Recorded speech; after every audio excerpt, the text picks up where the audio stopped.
Welcome to Math 31. This is a lesson on critical numbers and local extrema. In the course of this, we will also be taking a quick look at maximum and absolute extrema, but that will be covered more extensively in the next lesson. This is really an important one. So if you were to take a look at this graph that you've got in front of you, some function with a variety of points given to us, just a few observations based on this on what we have for this graph. Now, this thing presumably is stopping there and there, and this graph has got lots of ups and downs with it. But if you were asked to identify, first off, the absolute max and the absolute minimum, we would just by inspection note that the absolute maximum is just the highest point. So we're always dealing with the y value. The absolute maximum is, well, it's going to be this point right there. So that is 14, and this is occurring at x is equal to 20. So very similar to what you do in a Math 20 course, where you're dealing with max and min values, but there just be quadratics. Here you've got something a little bit more complicated. And then the absolute minimum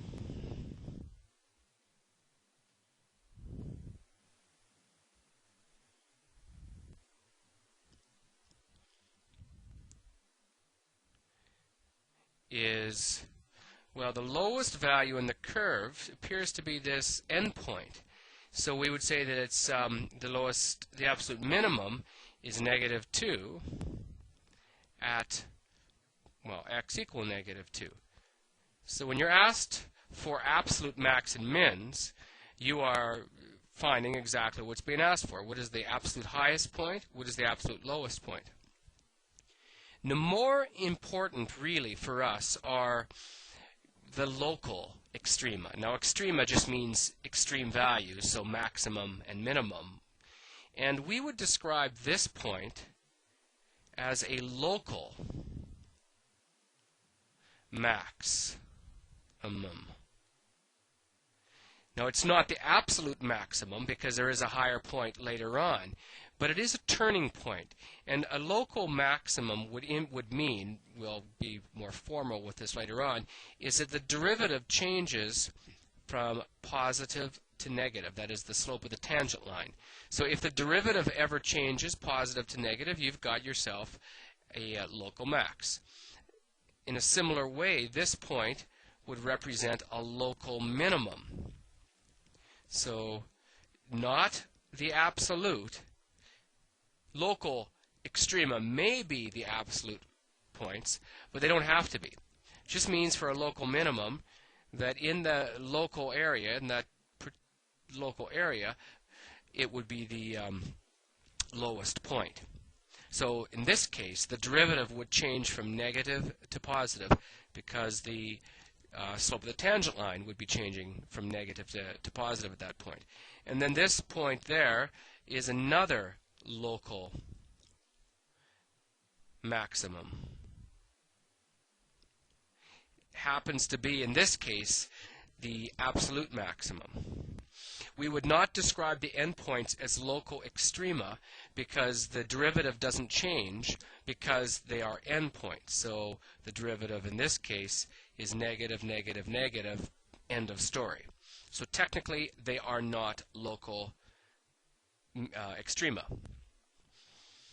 So let's go look at some other sort of illustrations of this point. Before we get any sort of formal definitions or anything, just let's take a look for local and absolute extrema for the following. Now here we have a what appears to be a quadratic, at least in this section, and then a point of discontinuity right where the vertex is supposed to be. So this graph goes up forever. So there clearly is no absolute or local maximum. Question would be this point down there, or what is not a point, but the point of discontinuity. And in fact, there are no max or min values. local or absolute. Any way you look at it. So the point has to exist if it's going to be a min or a max value. So you'd have to be able to say, well, the minimum value is 2. In this case, that's not correct because even though it's approaching y is equal to 2, it never is actually equal to it. So when you describe something as being a min or a max, the point must actually be there. So that's kind of a trick question.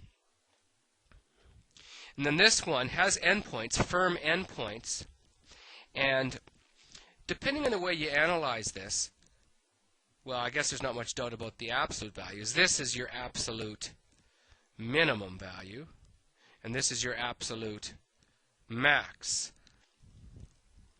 These are not local extrema, though, because we do know they're just endpoints. Endpoints will not be classified as local extrema, like we were saying earlier. Or I was saying earlier. This point, some of you might say, yeah, maybe this could be.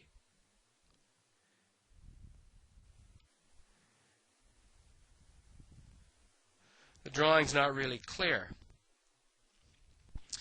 Probably is. It just looks like we.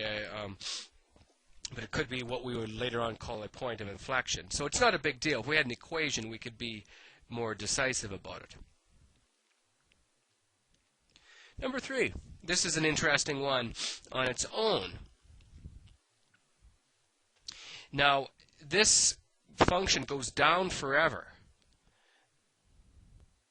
We would call this, well, it would be both a local, first off, a local max, and assuming that the graph does not come back up again,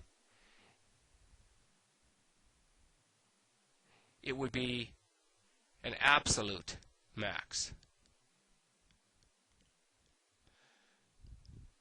And the thing of it is, when we deal more directly with absolute values, we tend to have endpoints. So this one does appear to be an absolute maximum. However, we don't know for sure that the graph isn't going to wrap right back up again, in which case you might have a higher point. So typically, absolute ones will have clear endpoints for that graph. And by the way, this particular point we would also call a cusp. It's not a smooth curve. And if you think back to what we have, we worked with some time back ago, when we first defined the derivative, we would have found these cusps because they occur. So for your information, this will be formalized later on. A cusp occurs where f prime at x doesn't exist. Something that you want to file away. So there's a very specific result of that type of non-existing derivative. Really important when we do serious curve sketching. So before we do get too formal with all this, let's consider one other graph. Now, what you've probably been thinking up till now is that these turning points, these local extrema, occur where the first derivative is equal to 0. That's what we've established earlier. And now, this little new piece of information, they also occur where the derivative doesn't exist. So if we were to consider this cubic function with a negative in front of it, let's try to make sense of this. So with this graph, we find the first derivative. So f prime at x is equal to negative 6x squared. Question then is, where is f prime at x equal to 0? And so what we've seen earlier, that if the first derivative is equal to 0, we are getting a turning point. So we set 0 equal to negative 6x squared. Solve for x divided by the negative 6. So x is equal to 0. So therefore, there should be a turning point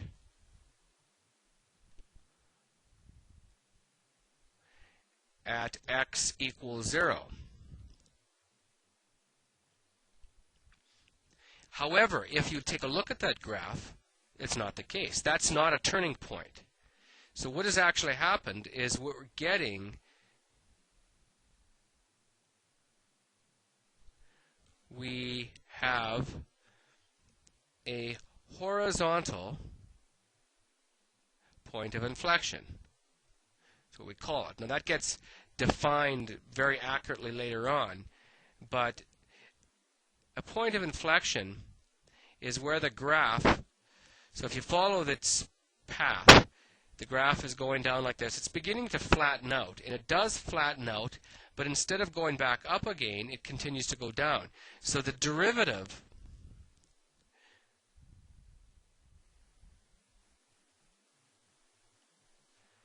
the sign of the derivative does not change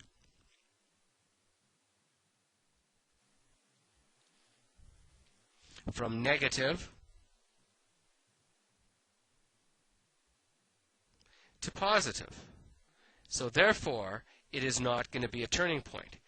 Now we're going to have to be able to identify those, because if you did it strictly mathematically and you were just looking with no more knowledge than this, and you were looking for the turning points, you set the derivative to 0, you get x equals 0, and then you're satisfied. You think, well, okay, this is a turning point. And if you think back to the first derivative analysis that we did in the previous lesson, it would not qualify as a turning point because the derivative was not changing sign from negative to positive. Or that should make sense in context of that first derivative analysis. So this too is something that you want to keep in mind. And now let's take a look at a definition proper, this being critical numbers. Critical numbers are important, and you'll work with them throughout this entire unit extensively. And a critical number, which I'll just call the letter C, of a function is a number in the domain of the function where either the first derivative is equal to 0 or the first derivative doesn't exist. So it means that when we're looking for turning points on graphs, we look for critical numbers. We set the derivative, the first derivative, to 0, or else we note where it doesn't exist. But there's one other observation.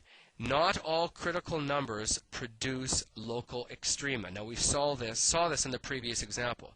So see the previous example.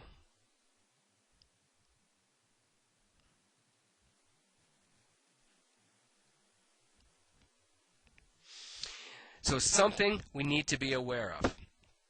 But finding the critical numbers is important. And we were actually doing it in the previous lesson when we did that first derivative analysis. We just didn't really have the language to describe it. So what we're going to be asked to do is to find the critical numbers of the following. And first we get a fairly routine type of function, a straight polynomial one. And then we get the derivative f prime at x is equal to 6x squared plus 2x minus 4. Now critical numbers occur, I'll write this down just to remind everybody, critical numbers occur where the first derivative equals 0 or the first derivative doesn't exist.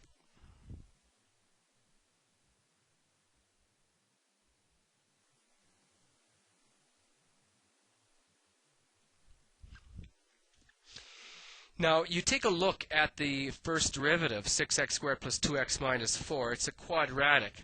There are no points on that curve where it doesn't exist. The domain is all real number, as is true for the original. So this part doesn't come, the second part doesn't come into effect. The critical numbers will only be found in this point. So 0 is equal to 6x squared plus 2x minus 4. And then if we divide everything by 2 to make the work easier, we'll get 0 is equal to 3x squared plus x minus 2. Now if we factor this expression, hopefully it will factor into 3x times x, and then 2 and 1, and then plus 1 and minus 2. So therefore, 0 is equal to 3x minus 2 multiplied by x plus 1. And now set them to 0. You can do as little or as much work on this as necessary. But x will be equal to 2 over 3. And then x plus 1 is equal to 0. So x is equal to negative 1. So the critical numbers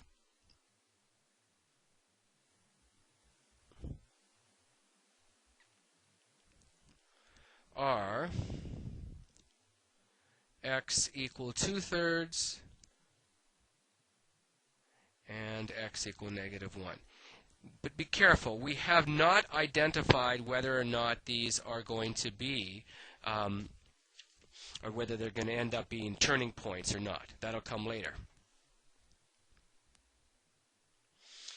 So I'll bring up the new screen and let's take a look at another one. F of x is equal to the absolute value of x. Now this one, I'm not going to do much work on it, but this one, if you were to get the derivative, you'd need to recall that this is equal to f of x is equal to negative x and then positive x. This is if x is less than 0. And this is if x is greater than 0. If you wanted to get fancy about it. And actually, one of these could be, it wouldn't make any difference, would be greater than or equal to 0. But just so we have the entire domain covered, because it is defined everywhere. But you might remember that this, if you were to graph this one, that recall that f prime at 0 doesn't exist.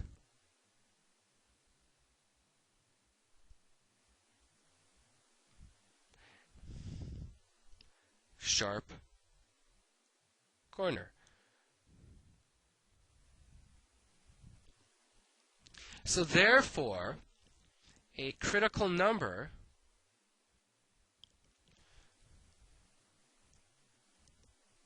at x equals 0. So the derivative doesn't give us this information by setting it to 0, that is. We get it by recognizing that the derivative does not exist for that value. So we always have to be on the lookout for that. If you're asked to find critical numbers, they occur in those two contexts. So I'm going to stop right there, give you a little while to digest this, and then the next lesson is going to go a little bit further with these, looking at critical numbers and then actually trying to do analysis on them to identify whether they're local mins or local maxes. Thank you for your time.